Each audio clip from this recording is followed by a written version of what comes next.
Good morning, everyone. Happy Friday. My name is Joe Delagrave, and thank you for joining us on the Captain's Chat. Today I've got two-time Paralympian gold medalist from 2008 Beijing Paralympics, Nick Springer. So we'll be able to talk some interesting stories. We were teammates for a long time with the Phoenix Heat and hear about a unique perspective of how I wouldn't have got where I've gotten in my career without Nick. So we're going to have him join us in a second. I just wanted to, again, update you guys on the giving-games.com website. That's where you can go and support us on our road to Tokyo 2021 now. And there's 21 Olympic and Paralympic NGBs in this program that they're doing with the Giving Games. So go over there, check it out. There's some sweepstakes that you can win that are really neat, really cool. Giving Games, all capital letters, 24375. Text Giving Games, all capital letters, 243-725 to go and check that out. So one last little deal there is just, again, we don't receive government funding. Most Olympics and Paralympics national governing bodies are funded by the government, which we are not. And so we would love your support on our road to Tokyo 2020, now in Tokyo 2021. So absolutely. Hey, Brazil. The Brazilian fans love Nick.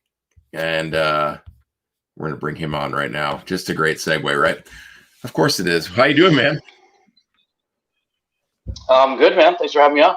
Absolutely. It's good to have you on. So what's been going on the last 4 or 5 months for you? I know it's hotter than Hades in Phoenix right now, and no one wants to be there, but what's been going on? Well, first of all, yesterday we reached a very bitter 118 degrees. So basically it's like not even wanting to go outside, but life goes on. But no, it's been good. The last 4 or 5 months, unfortunately, my job is on a little hold right now. But it's been giving me a lot of time to kind of just relax. I needed a break. I was getting a little burnt out. I was traveling. I was working really hard. Been exploring Arizona a lot, doing a lot of camping, basically trying to stay away from people, like most people in the country, most people in the world are really doing right now. But yeah. What? With 118 degrees, I remember living there. One of my pet peeve lines was when we're like, well, people like that live in humid climates would be like, well, it's a dry heat though. And it's like, well, let's just stick your head in the oven and see how dry that is. Because it's just, I don't know why it makes me so angry, but it's just like, okay, well, it's 100. Well, for me, it's all about perspective. I mean, I came from New York City where we have really, really brutal cold winters. And I would rather have a hot summer than a cold winter. That's what I always tell my neighbors. You don't have to shovel the heat at all. So within this weird time, have you learned anything about yourself with kind of like, I mean, for you, you're go with your job, and then that takes a break. What have you learned kind of having to do a slow down life, or looking at doing life a little differently the last couple of months? Really with slow down life right now, I'm just kind of waiting for it to get back to normal. I haven't really learned much, I guess, in the traditional sense. However, one of the things that I have learned is that I want to try to spend more time with my family. I'm the only one out west. All my family is back. And being not able to get there has really been it's really been a sobering feeling, in the fact that I really want to make an attempt to try to get back there once it's all over a lot more and spend more time with them. I think I've taken advantage of the fact that I can get back there anytime I want, and I've been kind of holding off on it in a lot of ways. My sister just had a baby about 4 months ago too, that unfortunately I haven't been able to meet my nephew yet. So it's really taught me that I can't take those things for granted. Absolutely. Gary, Elizabeth, your sister, nephew, everyone's doing well though? Yeah, everyone's doing really well. Yeah, great. Awesome. Still crazy. Exactly. Have your goals or perspective on, your speaking career and things like that changed throughout this time, or has it been just kind of getting through it like everyone else? Like I said, at this point, it's really just a waiting game. I'm really excited to go back. I'm working right now in preventing bacterial meningitis through vaccination. And I think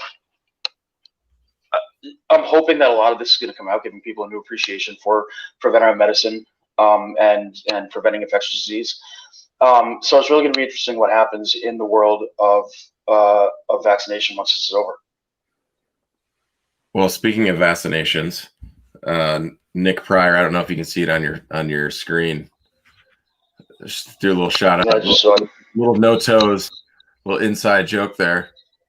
Yeah, that's my 5 toes. And the other Nick was what?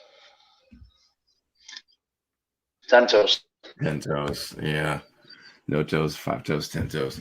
Little disabled joke for you guys this morning. No big deal. Hey, let's get into a little bit of your story with your rugby career. When you contracted meningitis, you were huge into hockey, being in the Northeast, great hockey fan. You're a huge Blackhawks fan as well. Chicago Blackhawks, go Blackhawks. Oh, I'm sorry, I never heard of them. And that was your thing, man. That was the dream. You're playing some high level hockey as a teenager, and then you contract meningitis. And what happened from there? And tell us a little bit about the transition from like even playing some sled hockey to rugby. Yeah, well, so when I ended up in a wheelchair, I lost my limbs when I was 14 to bacterial meningitis while I was hiking. Excuse me 1 second. No problem. And I was a big ice hockey player before I played goalie. I was really looking forward to having a hopefully short little career ahead of me, playing in high school and who knows what after that. And this just kind of sent all my plans completely the opposite direction. I mean, you're kind of in a similar boat with football. But after an accident like this happened, it's natural for a lot of people to kind of keep that competitive edge and want to get back and stay active. And that was my thing. I mean, when I was in rehab, my dad was sneaking me out to take me to Ranger games. And immediately my drive was, okay, I want to try to get back into hockey. Less than a year after getting hurt, I was introduced to sled hockey. Loved it, fell in love with it immediately. And what I always tell people is it didn't matter. It didn't matter that I was skating with my arms. It didn't matter that I was, that it was a little bit different how I was playing hockey. The only thing that really mattered to me is that I was playing hockey. I was back to that part of my life, that part of my identity. Yeah. And that was really the most important part. And through playing that, it just improved everything quality of life wise. By getting stronger at hockey, by wanting to be a better player, by wanting to skate faster, it helped me through rehab, and it helped my physicality, and it helped me to just do things in everyday life. And it also gave me a drive. It gave me a huge boost in self-esteem because I was proud to be back on the ice again. So no matter what I went through, no matter the fact that I was a teenager who just lost all 4 limbs, I had that pride in me that I was back on the ice. I was a hockey player again. And it's something that a lot of people feel too in rugby, and it's really something that's great to see. That first smile when they realize that everything's going to be okay. I'm sure we'll get to that later. I was introduced to rugby through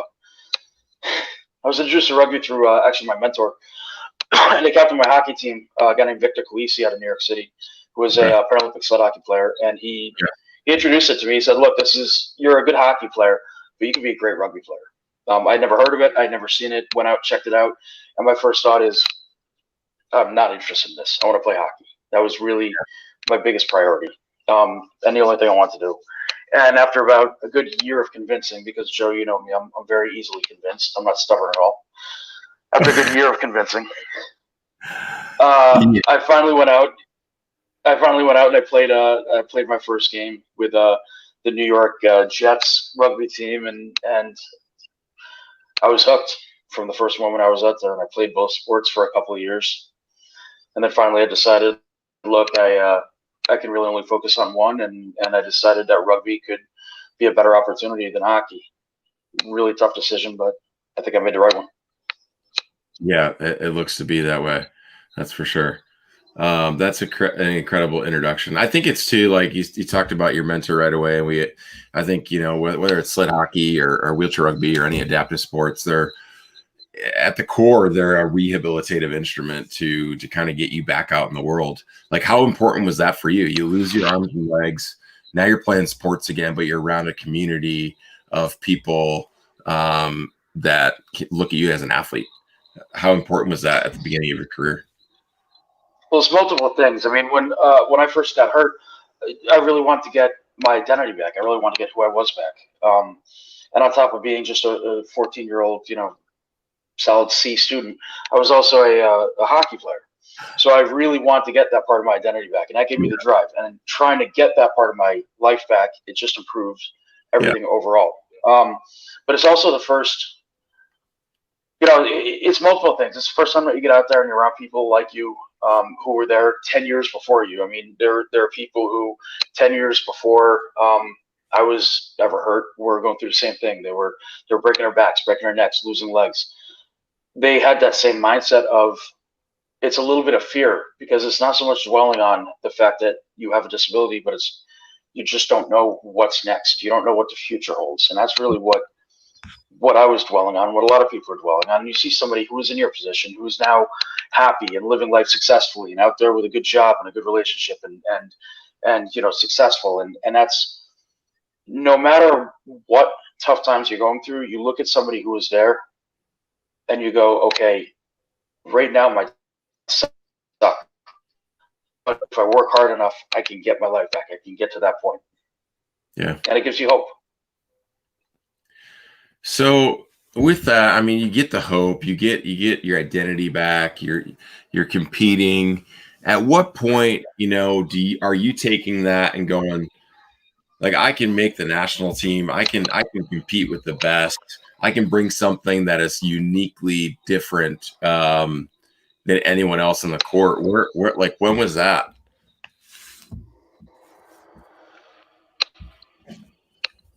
I think it was about my second year playing rugby that I had a lot of people coming up to me and garnering interest in trying to get me to come and play for their team. And I met Gumby my second year, and he just introduced himself over like a 5-minute conversation at a tournament down in West Palm Beach.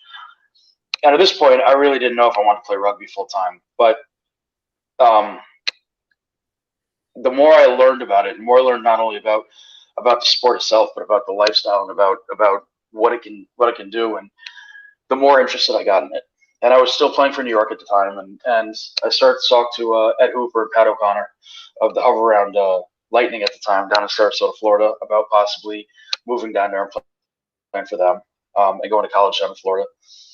And I mean, at this point, like any kid who plays a sport, you want to, you're 10 years old in your backyard throwing the football around with your friends. You're picturing yourself winning the Super Bowl with. You're a Patriots fan, right? Oh, shut up. Yeah. Go Pack Go. And I'm playing hockey. We're going to be doing a lot of this. I'm playing hockey, and I'm picturing winning a Stanley Cup one day with the New York Rangers, and then something like this happens. But you still have that drive that you want to get to the top of your game. Yeah.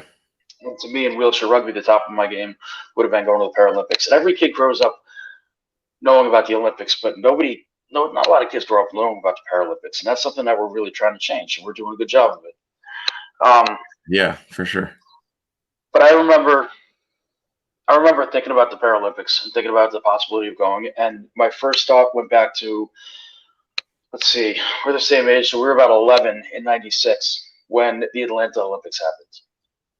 And that was really my first memory of any Olympics. And all I can remember is the guys up there getting their gold medals on the podium, and the look of pride, and the look of accomplishment, and the look of all the blood, sweat, and tears going into this one moment where everything just kind of came together, and thinking, I have an opportunity to be on that same stage, and just how amazing of a feeling that was. Yeah, absolutely. So it's a dream. And then you start, it becomes like hey, this can happen. You're playing with Sarasota. There's a lot, like, on that team. I mean, there's, as far as like the history of wheelchair rugby goes, there's a lot of players that played down there that were phenomenal. If you had Whitehead down there, and then you had Ed Hooper running the show down there. And then who else did you guys play with? We had, let's see, Rick Marshall, Joe Post, 2 phenomenal .5s. They've both been playing forever too, so they were able to really bring a lot to the game. And I was a young kid. I was 19 years old. I left home. I moved down there. I was so wet behind the ears. I had no idea what I was doing, and Yeah. It was funny because they I think they saw me as a blank canvas, but they didn't know how to paint.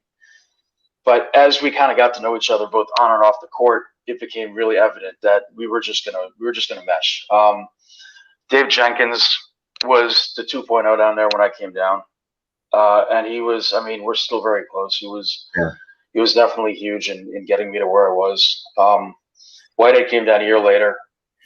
Pat O'Connor, who's still one of my dearest friends, really took me under his wing. Not only on the court, but off the court. I mean, he gave me a place that I could stay, a place where I could go down and have a family dinner. Yeah. And I was 19. I'd moved away from home. I'd moved from New York to Florida. It was a huge gap. And he just really became more than a friend. He became family. Yeah, because you're from New Jersey and then moved down to Florida, so like it's a big deal going from like Jersey, that's close to New York, and then down to Florida. Aren't you a White Sox fan? I kind of want to talk a little bit about the run. I mean, as far as like, I had Bill Rengie on earlier this month, and we talked about the run of 96, 98 World Championships, and then 2000 gold medals. So 2 gold medals in a Worlds, and then the 06 run was 06 World Championship, Beijing Paralympics gold medal, 2010 World Championship, and so those 2 runs in our history have been the best ever. And say what you want about anything else, like those are the best runs we've had in our history of the program. I mean, Australia was on a similar run in 2012, 14, and 16, and that's not easily done. You were a huge part of that. I mean, some people have called you the MVP of Beijing. Like it's one of those things. I just wanted to. I'm curious during that run, and like what. I think a lot of people go, oh, well, like the U.S. was just better than everyone. Like tell me a story of a time. And I remember training with you. We trained together from 2009 to 2017, 3 days a week. Like we trained a lot together, and the hard work that went in there. And a lot of days we didn't want to show up, but we pushed each other. And tell me about a time like when there was during that run that you're like, this sucks, but maybe a teammate or maybe a mentor or maybe someone picked you up and said, let's do this. Oh man, that's 6 years that I got to think about.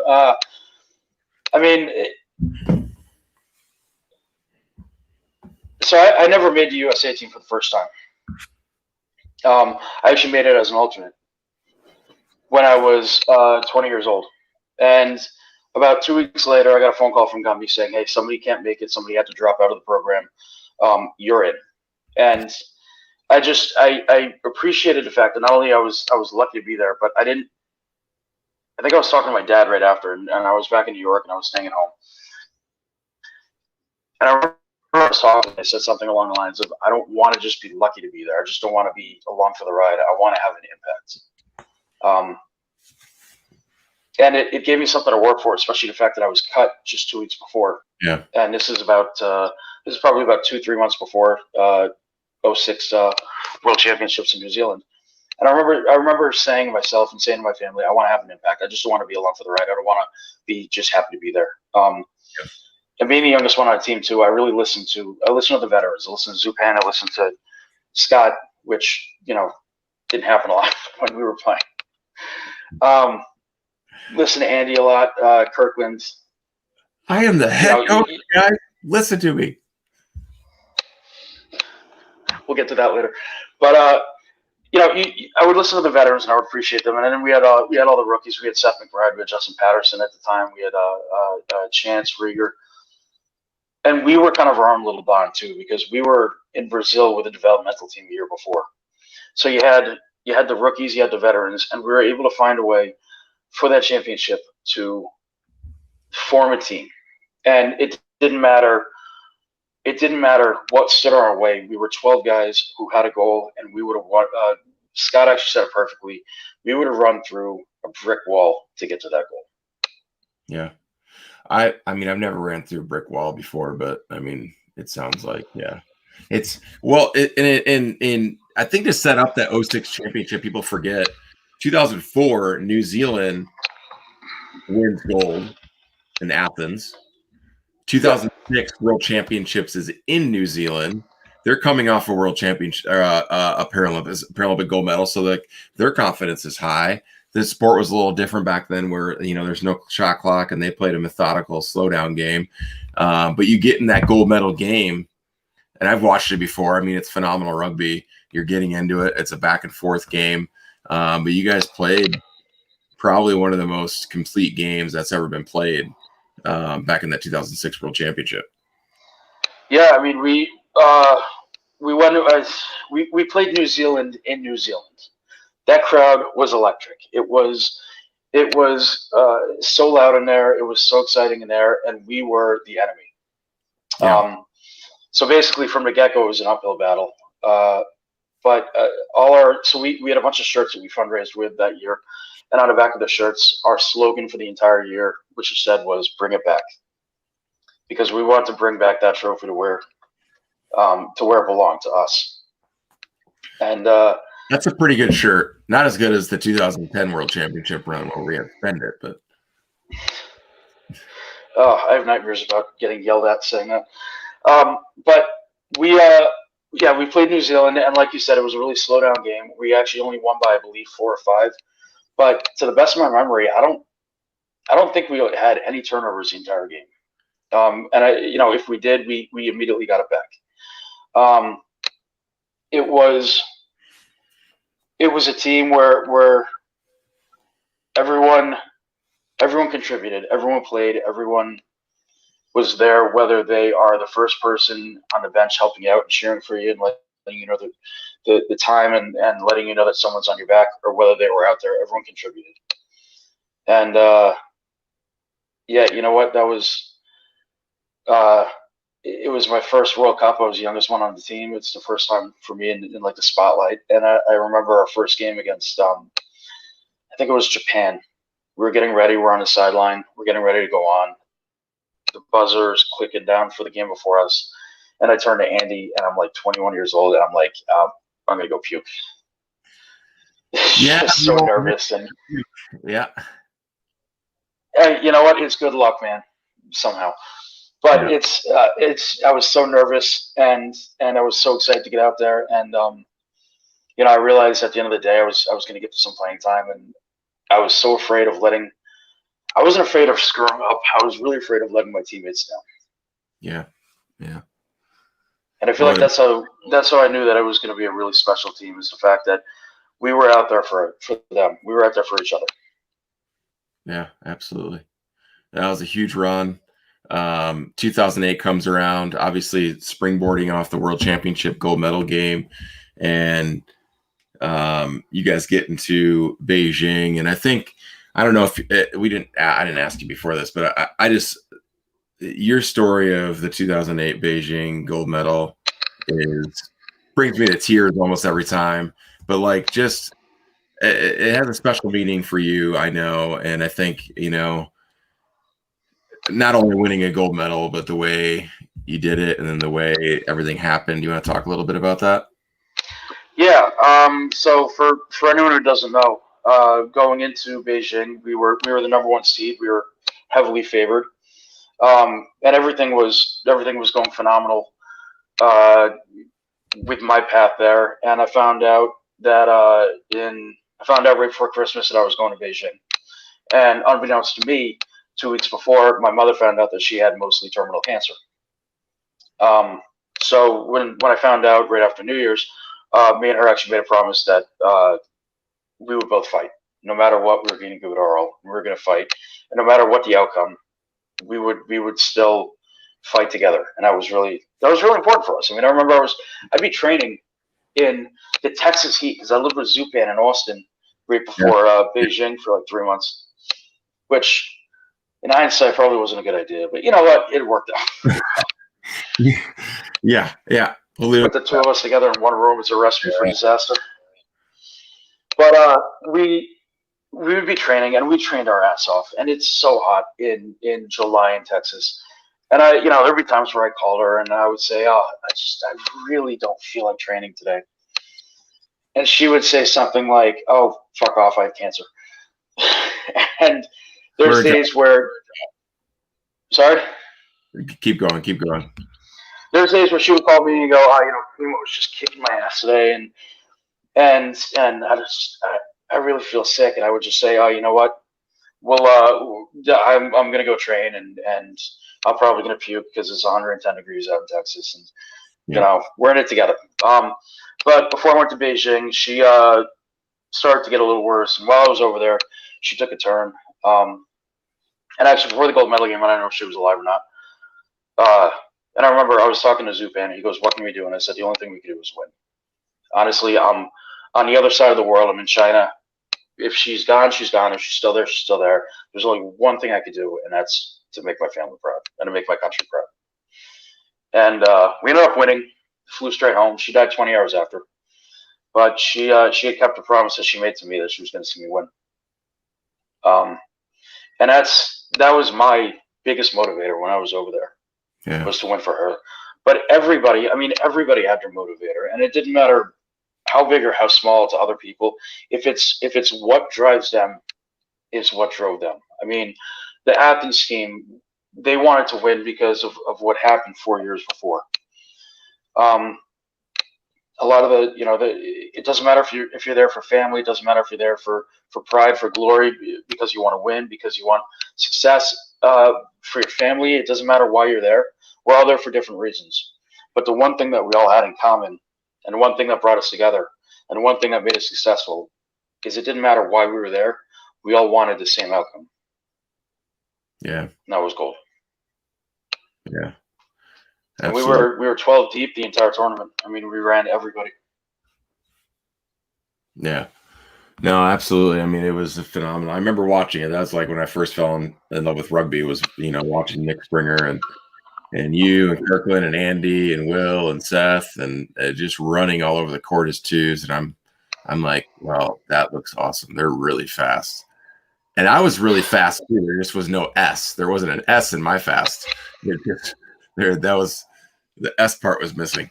And no, like gosh, you remember it. And then when I heard that story, and it's like something that it's incredible. It's incredibly sad. It's incredibly motivating, but gosh, to do what you did during that gold medal game, knowing what you do is just, my gosh, it's such an amazing story. And throughout our entire careers, I never get a chance to tell you how much you mean to me and how much you've done for me. And I kind of wanted to talk a little bit about how we met, because you've always had this big, huge, giant heart. And I don't think you've ever met a stranger in your life. Like, I think you could probably be friends with literally anyone. And so, like, you come over to me, and I obviously knew who you were, but like in this point at national, I think it was 2009, and I was in awe of everyone that was on the national team, and going like, wow, these guys are good. I really want to learn from them. And you come up and you're like, hey man, like, what do you think about moving to Phoenix?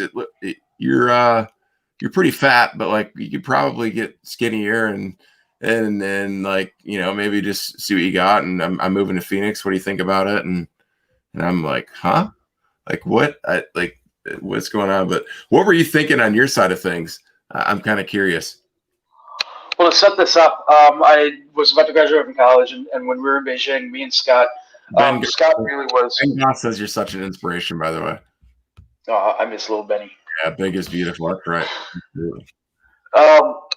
When we were in Beijing, you've been there. The Paralympics there's a lot of sitting around and waiting, and it can get kind of dull. And to be honest with you, a lot of it is trying to get yourself excited, because rugby doesn't start until towards the end of the Paralympics, and you're watching all these people winning and competing, and you're just sitting there waiting and waiting and waiting. So me and Scott actually really got close during the Paralympics. We would sit outside of the cafeteria and drink coffee all day, and just people watch other countries. There's fantastic people watching in the village. Oh, it really is. It's the best I've ever seen.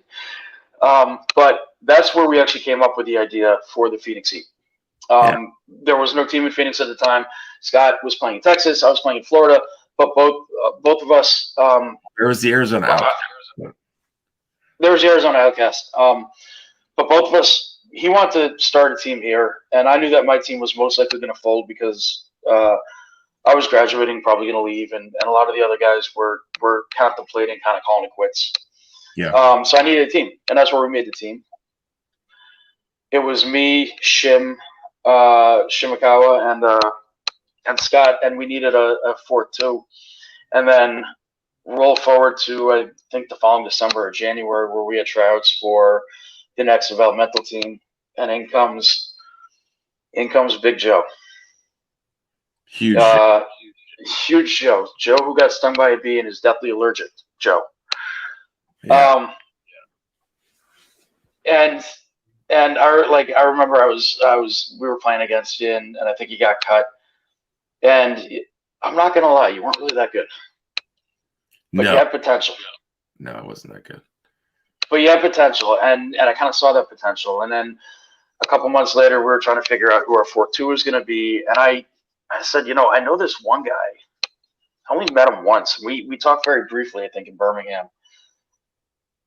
But I think you mentioned that you want to improve your rugby, you want to get better. And basically, it was a no-brainer. I just went up to you at Nationals. I said, hey, we're putting a team together in Phoenix. I don't know if you want to come out or not. I think it would be a good move for you, and you'll be around some really, really seasoned rugby players who could teach you. And I think it was the next day you came back up to me. You're like, I'm in.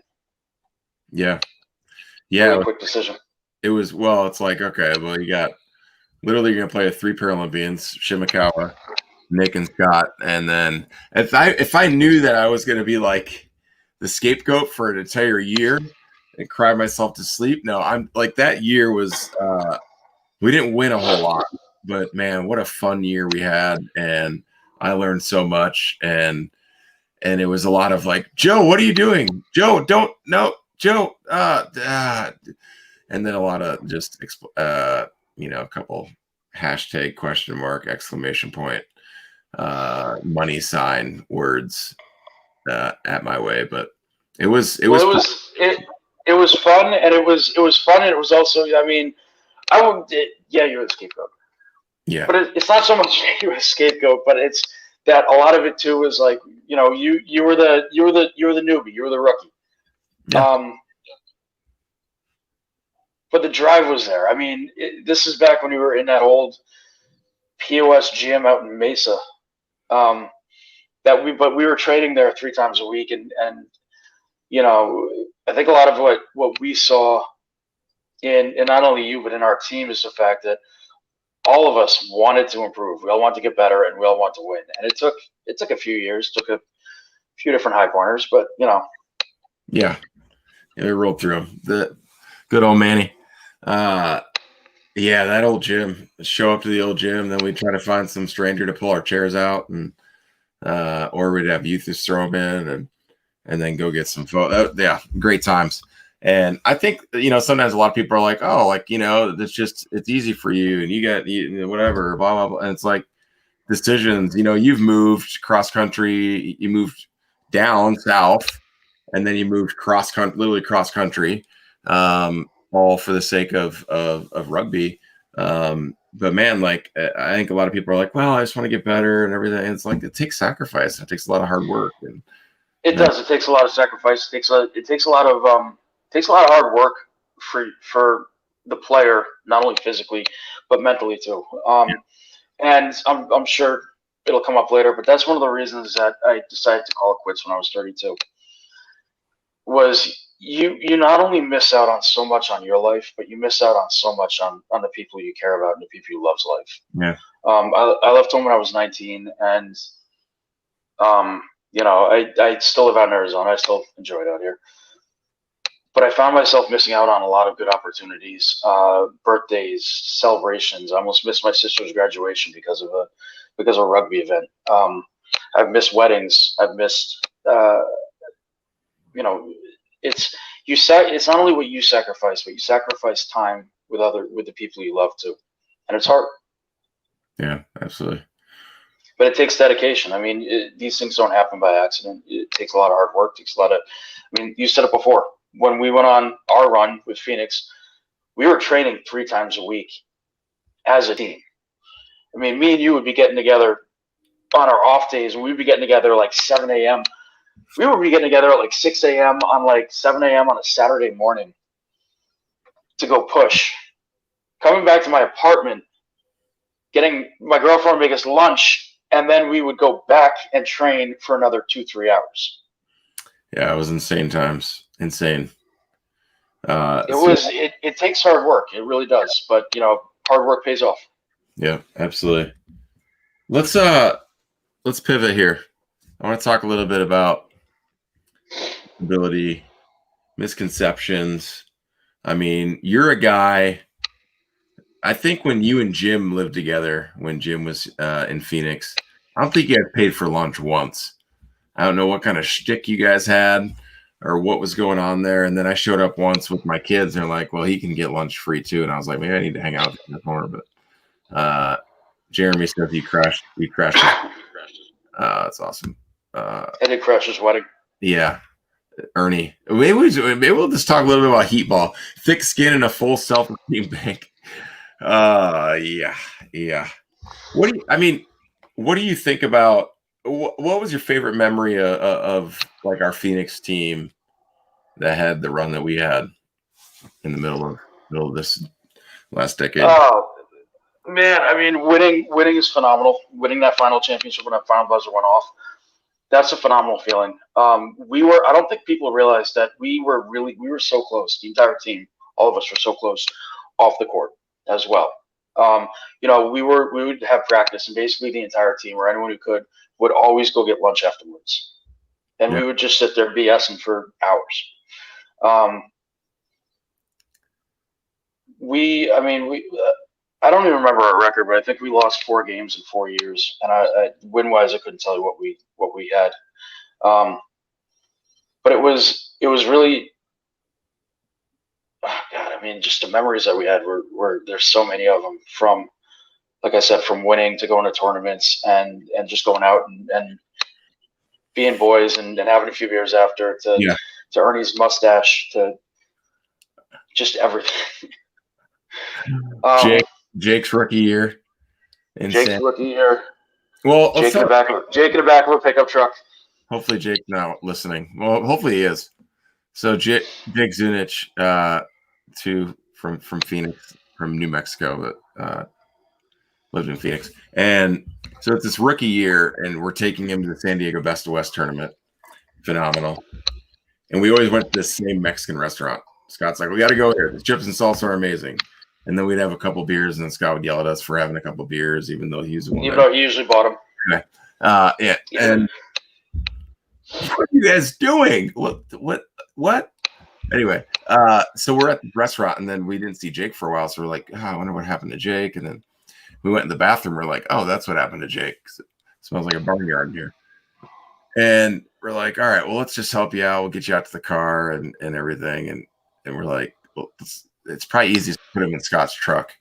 And Scott takes one look at him. He's like, he's not getting in my truck. It's like, well, okay, we'll put him in the back. So we put him in the back of Scott's truck in his wheelchair, still in his wheelchair, in the back of Scott's truck. And I think, did we duct tape his hands in or something like that? We put a bunch of wheel bags right in front of him. Yeah. So he wasn't going to go anywhere. And so, he had a little quad problem happen, and we drove him from the Mexican restaurant back to our hotel in the back of his truck with Scott yelling at the window. Hey, look, these things happen in rugby. These things happen to people with disabilities, and it's not only it's not only stuff like that, but it's just everything happens. And that's one of the things about us is it's like the entire Phoenix Heat was able to kind of have a good laugh about it and give him a good ribbing. But hey, like, we had his back, and that actually kind of sums up our team, though, because we were brutal to each other. I mean, we would rip on each other about anything and everything we possibly could. Yeah. but at the same time, we kind of had that relationship where, it was a good ribbing, and we would give each other so much a hard time, but we were really close. We had each other's back, and you could tell because it translated too on the court. I mean, me, you, and Scott have been playing together we played together for what, 10 years? Yeah, if we weren't yelling at each other, something was wrong. I mean, is what it is. Well, our first couple of years, I think other teams' strategy is just wait for us to implode on each other. Well, yeah, and it would generally happen in the third quarter. But we were hard on each other, but we also had high expectations of each other. Little Joe Jackson, he came along too. When Ernie was here, we were hard on him. But we have high expectations. We hold each other really high standards. Somebody drops a ball, we're going to yell at them because we don't want, we don't expect that on them. We don't want that. We don't need that. It wasn't that we were afraid of messing up. It was we were afraid of getting on the top 10 and having Jim sit over there. Oh, yeah. We had a not top 10. Like SportsCenter's not top 10. Every year, and you never wanted to end up on it. Joe was number one time. I've got what made it better is we had it on film. It was on camera. Yeah, well, and then you have your import just make a video out of it and put it out every year. Well, and it's okay. Jim forgot to count the 40 seconds one time when they had a man in the box. That was pretty bad. That was bad. And then he's sitting there dribbling 3, 2, 1. Scott had about 10 of them, but he's like, that's not on the top. That's at least number 9. That's not top 5. Okay. Hey, so what do you like as we're wrapping up here? We could talk for hours, of course, and tell a lot of stories that are fun. But what's been your favorite moment in your club rugby career, and then favorite moment in your USA career? I was really thinking about this last night because I knew you were going to ask that question. What's your favorite moment? And I was thinking about how every accomplishment, every next step, every moving up is the biggest thing in the world. The first time I played rugby, at that point, I had the biggest smile on my face, and I loved the game, and that was, at that point, my favorite moment. The first time I played in a game that we won, and I felt like I was a major part of it, which I played for New York for 3 years, so I don't think we really won much down there. But the first next step is always such a good feeling. The first time that I got the starting job with Hoveround, who was top 4 in the country. The first time I made USA development team. The first time I started in a game for USA. Everything kind of moves up. Mm-hmm. Every way that I'm moving up, and every accomplishment is huge.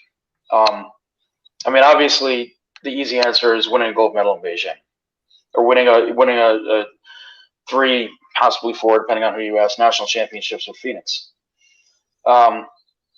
Those are the easy answers, but at the same time, it's every little thing that got me there that I look back on and remember.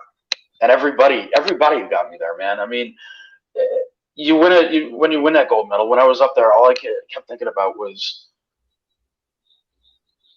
everyone who got me there, from my family who motivated me and told me they love me every day and told me to go out and just do what I can, and to my teammates in New York on the sled hockey team who I'm still really close with them, who I knew were back home cheering me on and who introduced me to rugby, to like I said, to my mentor Victor, who just took me so far and really was just my motivator through everything, to my family, to my mom who was back home, and to my rugby teammates, to the teammates in New York that I had when I first started, to the teammates in Florida, my Hoveround Gunners, my boys, and even the guys that I played against on whatever team it was, on Lakeshore, on San Diego, on Philadelphia, who I played for Philadelphia now. It's a lot of fun. I like those guys too.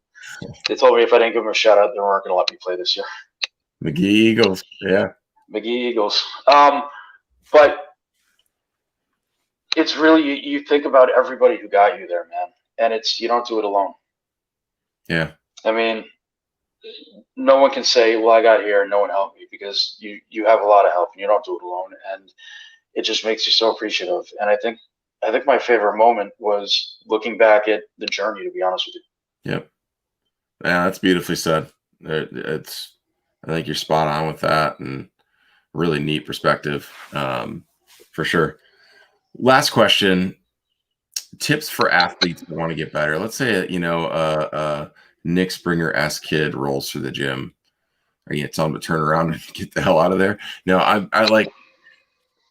What about that young kid that's aspiring to be, or girl that's inspiring to be a really phenomenal rugby player, an elite athlete? What are you going to ask them, or what are you going to tell them for tips? I mean, it kind of depends on the situation. Everyone's different, obviously, but I think the best thing I can tell people is, look, you got to have the drive, and that drive has to come with you. If you don't have, back when I was playing hockey and I would lose a game, my dad would be critical in a loving way, but he would say that you can't. He would say that you can't win unless you have a fire in your belly. And this is back when I'm 10 years old. He goes, you got to find that fire in your belly. And I took those words to my entire sports career, to everything. Have that fire in your belly. If I did 10 laps, I would say, okay, I'm going to do 11. If I lifted this much, I would say, okay, well, I'm going to do one more. No matter how tired I was training, I always got to that next level, because I knew that there was somebody across the world working just as hard and gunning for me. Yeah. But I mean, like I said before, there's different accomplishments. I wanted to go to Beijing. I wanted to win a Paralympic gold medal. I wanted to win world championships and national championships.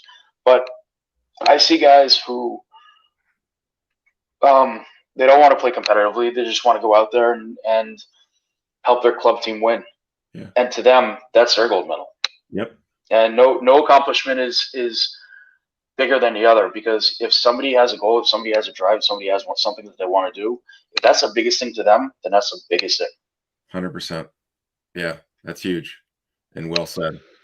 Well, hey, before we wrap up, we got our little rapid fire wrap up questions. All right. You ready to rock and roll? All right. So, what is your favorite summer activity? Road trip. What is your favorite summer beverage? Truly. Yeah. What? Truly. We'll go Truly. Yeah, those little seltzer beers, they're delicious. Oh my gosh, you turned into a white chick. All right. I'm so basic. Favorite board game? Growing up, it was Stratego. Now it's probably Cards Against Humanity, even though it's not a board game. Yeah. What's guilty pleasure TV show? And you've got a lot of them. I can quote almost every Simpsons episode, even when I'm in another country and it's in a different language. I would laugh. Celebrity crush? Oh, it's always been Jessica Alba. Jessica Alba. Not Jessica Biel? Yeah. All right. I was more than Alba fan. Actually, I think we had this argument many times. Favorite flavor of ice cream? Ooh, pistachio. What's your favorite hobby? Travel. What are you most afraid of? Spiders. If you had a boat, what would you call it? Oh, I have no idea. I'm terrible. The Jenny. SS Blackhawk. Yeah, makes sense. If you could live anywhere in the world, where would it be? Where?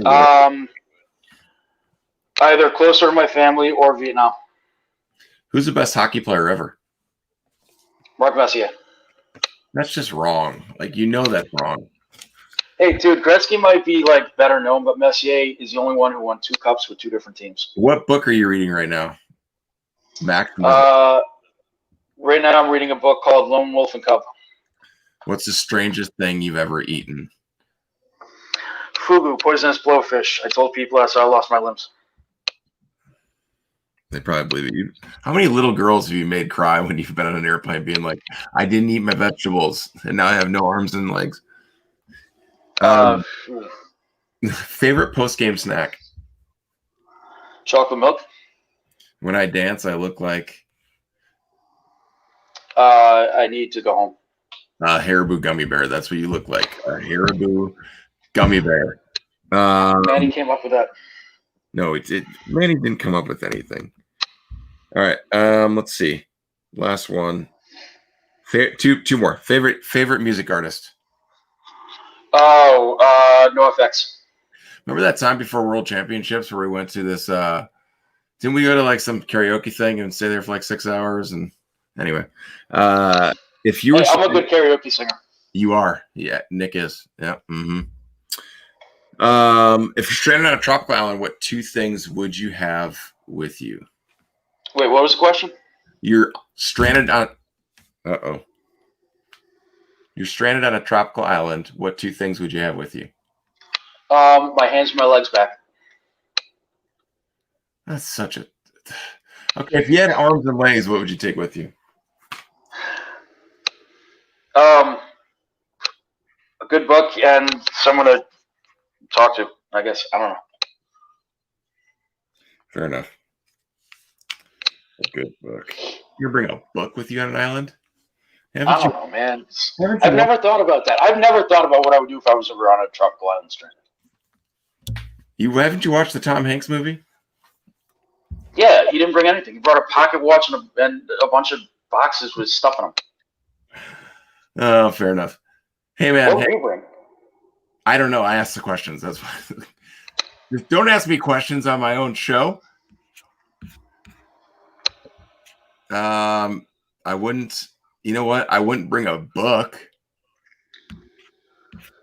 I don't know. Like, do you want me to go Survivor on you? I'll bring like a knife and a fresh water filter. Yeah. And a boat. I would bring a boat. Yeah, the Blackhawk boat. That's right. Yes, that's Ranger. SS Blackhawk. Dude, thanks for being on. Hey, we haven't talked in forever, and I think a lot of times out there, rugby community, man, stay in touch with people. Talk to your old teammates, your friends.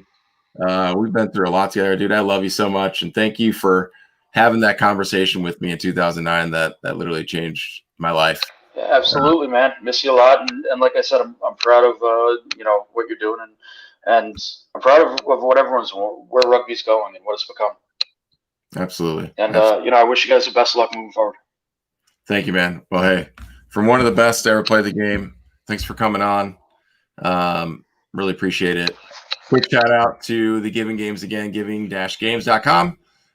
Text all capitals Giving Games to 243-725. Help us get to Tokyo 2021. Nick, it's been real, man. Let's talk. Pleasure. Okay.